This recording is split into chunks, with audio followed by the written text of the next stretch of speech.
Meskipun Hena berhasil keluar rumah, tapi Sewon bingung mengapa tubuh keponakannya itu tiba-tiba menyusul. Lalu tiba-tiba ia melihat keponakannya keluar kamar dan ia kaget karena sepertinya keponakannya itu pergi keluar dengan baju yang berbeda. Choyul langsung bilang mungkin itu temannya yang sudah mengambil kokoa. Lalu pada saat itu Sewon mengajak Hena untuk makan siang sebagai bentuk terima kasih karena sudah membantu Jiwon dan mengatasi ketakutannya kepada Dogi. Meskipun akhirnya ia masih sedikit takut dan akhirnya mengunci kamarnya karena Dogi teman keponakannya menginap di rumah mereka. Hena yang mendengar hal tersebut langsung kecewa karena ia tidak bisa menjalankan misinya. Hena kemudian menyuruh Sewon untuk mencoba mendekati Kokoa dan berteman dengannya. Tapi Sewon tidak bisa melakukannya meski ia mengungkapkan jika Kokoa adalah Dogi kecil yang sangat manis. Hena pun tersipu malu meskipun sebenarnya Sewon tidak tahu Kokoa adalah Hena. 귀엽구나. Sementara itu di sekolah garam, kedatangan seorang murid pindahan. Murid itu adalah murid yang mengulang sehingga 3 tahun lebih tua di atas para murid yang lain. Dan ia dikenal sebagai murid yang bisa mengetahui banyak hal, atau bisa juga disebut dengan dukun. Murid itu bernama Min Ji-a. Dia adalah seorang wanita yang dibunuh di masa lalu oleh Sewon. Dan apakah ia juga ingat dengan masa lalunya seperti Pak Guru Lee? 복채는 어떻게 돈 안 받아?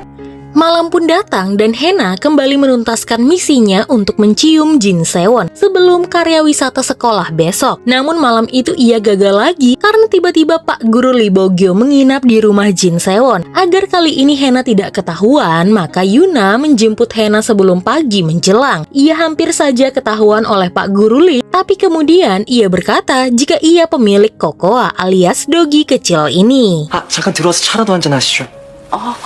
Keesokan harinya, karya wisata sekolah pun dimulai. Mereka pergi ke suatu tempat dan berwisata di sana. Semua murid mendapatkan kamarnya masing-masing. Sementara Hena berniat mencari kamar kosong. Namun sayang, menurut resepsionis hotel, kamar sudah penuh. Untungnya, ternyata Choyul membawa perlengkapan untuk ibu gurunya. Ia membawa rumah-rumahan untuk Dogi, tempat makan dan minuman serta tempat untuk pipis. Akhirnya keinginannya membeli barang-barang ini bisa terwujud juga meskipun Doginya adalah ibu gurunya sendiri.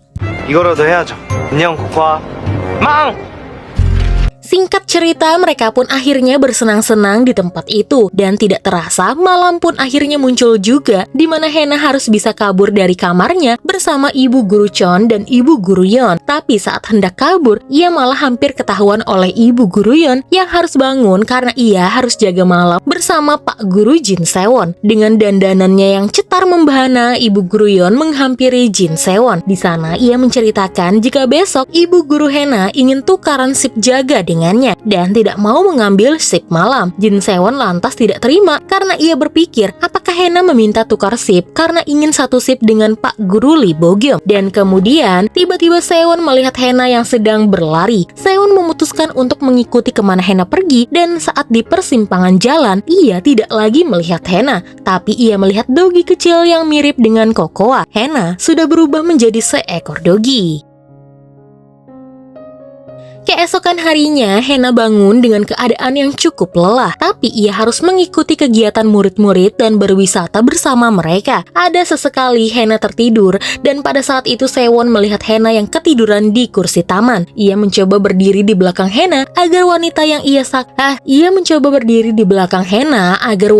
ia taksir itu tidak terkena sengatan matahari yang menyilaukan. Lalu Ibu Chon membangunkan Hena dan mengajaknya main perahu bersama. Pada kesempatan itu, Ibu Chon menyuruh Hena untuk bermain bersama Pak Guru Lee dan ia akan mengajak Pak Guru Jin bersamanya. Dari kejauhan, Sewon melihat Hena dan Lee Bogyeom begitu bergembira. Lalu ada satu momen di mana Hena melihat seekor ulat dan ia begitu ketakutan. Pak Guru Lee Bogyeom langsung memegang tangan Hena untuk menenangkannya. Hal tersebut membuat murid-murid yang melihatnya langsung menggoda kedua guru mereka, tapi hal tersebut malah membuat Sewon tambah kesal.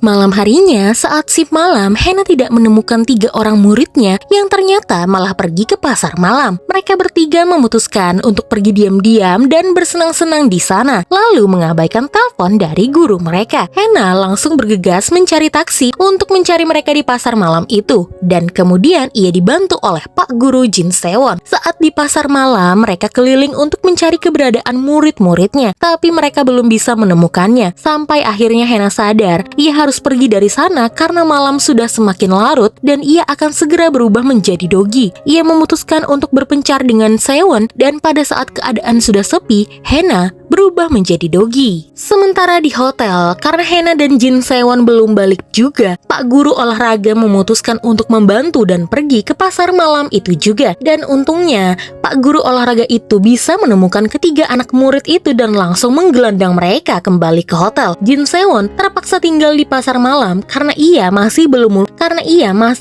menemukan Hena. Saat Jin Sewon mencoba menelpon Hena, tiba-tiba Hena muncul di hadapannya dalam bentuk Dogi. Jin Sewon sadar Dogi itu mirip sekali dengan Kokoa, tapi tiba-tiba seorang nenek tua membawa Hena pergi dari sana. Hena mencoba meminta tolong kepada Sewon, tapi ia tidak bisa berteriak selain menggonggong. Mendengar ibu gurunya menghilang, Choyul juga pergi ke pasar malam itu dan kemudian menemukan ponsel dan baju milik Hena dan membawanya bersamanya. Sementara Hena dibawa ke rumah nenek tua itu. Ia harus segera kabur dari sana. Hena kemudian menggigit tali yang ada di lehernya dan langsung kabur dari rumah nenek tua itu. Sementara nenek itu terus memanggil nama doginya, yaitu Poppy. Saat kabur, tiba-tiba Hena malah terjatuh ke bawah jembatan dan karena ia adalah dogi yang kecil, ia tidak bisa naik ke atas. Untungnya, tidak lama kemudian Choyul muncul dan berusaha untuk membantu ibu gurunya keluar, namun sayangnya ia gagal. Ia lalu melemparkan baju-baju Hena ke bawah dan kemudian pergi mencari bantuan. Tidak terasa pagi pun menjelang dan Hena telah berubah menjadi manusia. Ia masih mencoba untuk naik ke atas sampai membuat kakinya terluka. Ternyata Jin Sewon tidak menyerah untuk mencari Hena. Sampai pagi pun ia masih berkeliling dan untungnya ia menemukan Hena. 괜찮으십니까?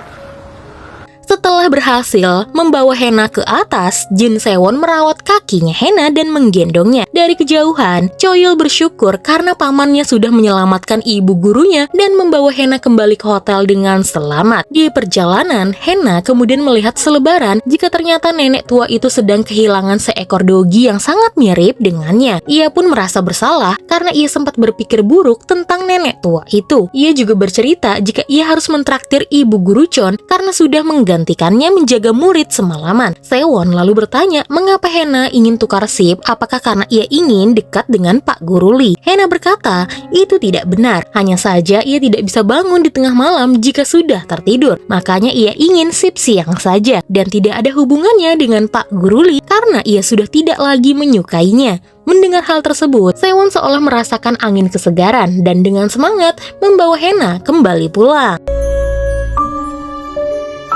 Saat sampai di hotel, dari kejauhan Lee Bo-gyu melihat Hena dan juga Sewon. Ia lalu berkata, jika mereka berdua harus dekat terlebih dahulu baru bisa dipisahkan. Entah apa maksud Bo-gyum. Lalu, ia dikejutkan dengan kemunculan Min Ji-a. Wanita yang juga berada di masa lalu itu membuat Lee Bo-gyum langsung pergi dari sana tanpa memperdulikan Min Ji-a. Setelah itu, akhirnya ketiga murid itu meminta maaf kepada Hena. Namun sayang, karena mereka dihukum dan tidak boleh pergi kemana-mana lagi, salah satu murid itu lalu meminta tolong kepada Hena karena dompetnya ternyata ketinggalan di kios penjual di pasar malam. Mau tidak mau, Hena pun harus pergi ke pasar malam itu lagi. Hena lalu mengajak Sewon untuk pergi bersamanya. Sewon tentu saja langsung menyetujuinya dengan alasan karena ia takut Hena jatuh ke bawah jembatan lagi. Saat mau berangkat, tiba-tiba Hena melihat seekor dogi yang mirip sekali dengan dogi milik nenek tua itu. Ia pun langsung membawa Poppy, nama dogi itu, kepada nenek tua itu dan kemudian ia pergi ke pasar malam bersama Sewon. 아유, 고마워요. Setelah mengambil dompet, mereka memutuskan untuk jalan-jalan sebentar. Saat di stand penjual topi, ada seorang laki-laki yang melihat Hena. Rupanya laki-laki itu adalah mantan kekasih Yuna, kakaknya Hena yang tahu tentang kutukan keluarga Hena yang bisa berubah menjadi dogi. Ia lalu menyebut Hena seorang monster. 여자친구가 괴물인가?